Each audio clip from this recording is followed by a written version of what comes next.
second hour is live. Quite a wild first hour.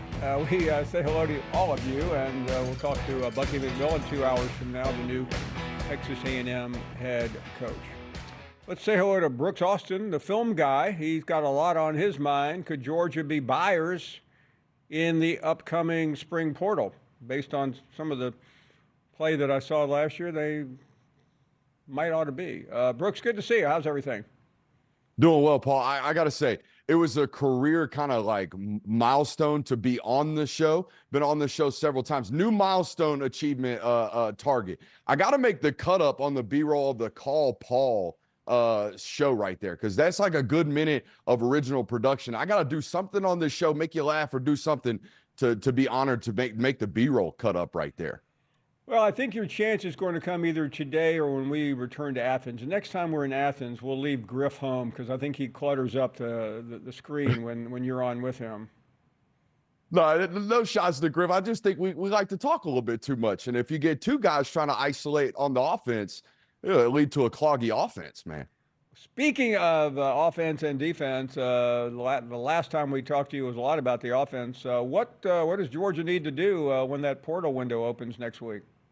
Yeah, so we mentioned it a little bit earlier in the lead-in, like they were buyers in the original window back in December, which is where most of the moves are made nowadays in roster additions. Want to have those guys in and around the program during spring and off-season so they're nice and acclimated by the time the season rolls around. It really depends on how active the entry of the portals this spring window actually is, as to whether or not they're actually full-time buyers at the University of Georgia, in my opinion. But when you just look at the roster as it sits right now, I think there's a glaring need for a defensive end body type, right? Somebody who's around that 6'5", 260-pound range. They lost two of those suddenly this offseason. I think everybody expected Michael Williams to enter the draft. He's a projected top 20 pick. That makes sense. I think they were kind of caught off guard by Tyrion Ingram-Dawkins deciding to declare early. That was Michael Williams' backup. And then suddenly they get caught off guard by Damon Wilson entering the transfer portal and ended up in Missouri. And then all of a sudden you look up and we've lost three really big, solid bodies at that defensive end position room. I think if a playable body pops into the portal this spring, I think they might be in play for a position like that. And then in that article you referenced, Paul, we talked about the quarterback position. They're a little bit under the threshold that Kirby Smart talks about with regards to that 4 scholarship quarterback discussions. I think they're sitting at about 3 right now, all right, that are healthy and ready to play. Ryan Montgomery coming off of a knee injury, all right? So if somebody is available in the portal in that discussion, that's a lot harder of a player to get to bring in, because I think they feel pretty good about Gunnar Stockton. So it's hard to talk somebody into coming in and being a backup unless you're Ashton Daniels at Auburn. And let me ask you about that, because I understand the confidence in Gunnar Stockton. We're not going to relitigate that, but explain what is after him in relation to what you just said as far as availability of other quarterbacks. Yeah, so the immediate 2 would be Ryan Puglisi, right? And they've been in a competitive battle this spring, splitting reps with that first group per everything that I have heard. That is what I call a horsepower football player, Paul. That's a 6'3", 220-pound athlete that's in that 4.65 range. He can do everything with regards to playing the quarterback position. Here's the problem with Ryan, or at least the hurdle that they've had to overcome, right? He came to Georgia from Massachusetts football, so there was already a transition of caliber of play that we've got to learn. We got to catch up to the speed of play. And then you add on top of that, he came into college a little banged up, didn't get to play during spring last year. Obviously, he's the 3 during practice last year, so didn't have a lot of opportunity to get a lot of reps. This has been a tremendous growth period for him this offseason, really his first true offseason to get a bunch of reps. So that's the immediate guy behind him. And right now during spring practice, you're looking at a guy like Coulter Ginn, a former walk-on from Peach County, who, I mean, physically looks the part, but we're talking about a walk-on already at that 3 spot. And then we're getting on to names like Ryan Montgomery and Hezekiah Melander, who really just got on campus back in December.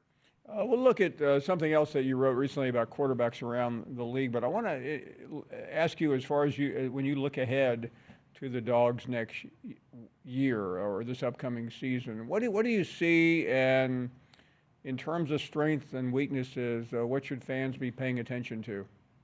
I think they have one of the deepest and most talented linebacker cores in the country. I think the same thing at the tight end position, which nowadays, as long as Glenn Schumann and Todd Hartley are there, Georgia's going to be deeper than deep. I mean, as deep as humanly possible at those two positions. They're not as deep as they historically are at other spots. I think they've got a lot of bodies at the offensive line position, but when you lose 4 starters to the NFL, you're not going to have a lot of playing time and a lot of experience. So they've got to find the rotation that best works there. I think everybody is excited to see the wide receiver room. When you go out and you add Zachariah Branch and you go out and add Noah Thomas, those are 2 guys that you expect a lot of things out of. But to be honest, Paul, I've covered the University of Georgia. I think I'm going on year 7 now. I feel like every offseason I'm writing about the promising future of the wide receiver core. So it is more promising than ever before. It seems like it is going to be better than ever before, but I'm at the show me stage of Georgia wide receiver production. And to be honest with you, I think they are too. I think they're at the point now where it's time to actually see some production out of what is expected to be an extremely talented unit. Brooks Austin, the film guy. So the emphasis on the film guy. Let me broaden the scope a little bit away from the Dogs. You know players all over the country. So from a quarterback position, you have a very familiar name at the top right there. Let's talk about who's on this list and what it means. First of all, I get to add graphic design featured on ESPN into my resume, so that's awesome. But LaNorris Sellers there at 1 for a clear-cut reason for me, Paul. He can beat you explosively in the most variety of ways of any of those quarterbacks. I feel like he's developed as a pocket passer and showed tremendous growth playing the position from within the pocket from game 1 to the end of the season last year. I think he can beat you from it within the pocket. He certainly can beat you with his legs at 6'3.5", 245 pounds. He's probably the most solid physically built quarterback, especially in the SEC conference. Close second, John Mateer. All right. And he's obviously a deep threat as he extends with his legs as well. But for me, man, it was the rapid growth and progression that I saw on tape last year from LaNorris. And as I mentioned, the variety of ways that he can beat you. I think we're only scratching the surface of how good LaNorris Sellers is going to be, particularly as a passer. But I feel like the college game is predicated off of explosivity and the ability to limit turnovers. He's been explosive from day 1 as a college football quarterback, and he has certainly shown progression in limiting turnovers. We talked about Jackson Arnold earlier in the show. He made the decision not to go to the Manning camp. I know you have Mateer on there who's replacing him. What is your assessment of Jackson Arnold in terms of how he projects at Auburn? So I'll take it back even to high school. I didn't see a lot of progression through the read from Jackson Arnold in high school. He was a very highly touted football player. If you go just watch his highlights from high school football, you'll see a lot of creativity, a lot of moving on the run, a lot of extending plays, but not a lot of playing the position the way is required to have success on the college level. And then you translate that into his progression at Oklahoma.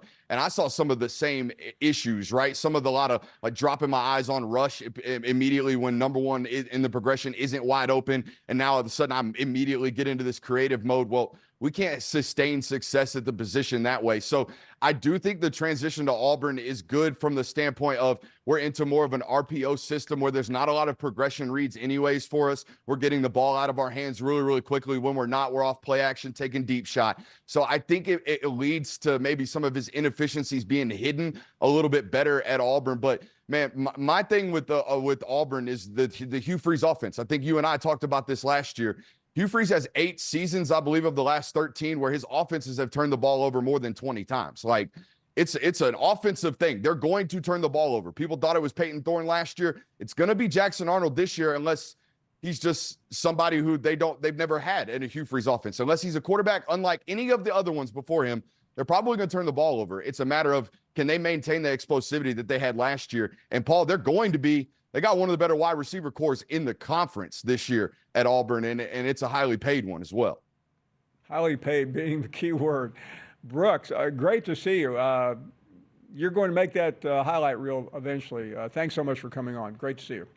No doubt. Anytime, Paul. We'll see you soon. One and only film guy joining us from Georgia. We'll take a short break here. Your phone calls are straight ahead.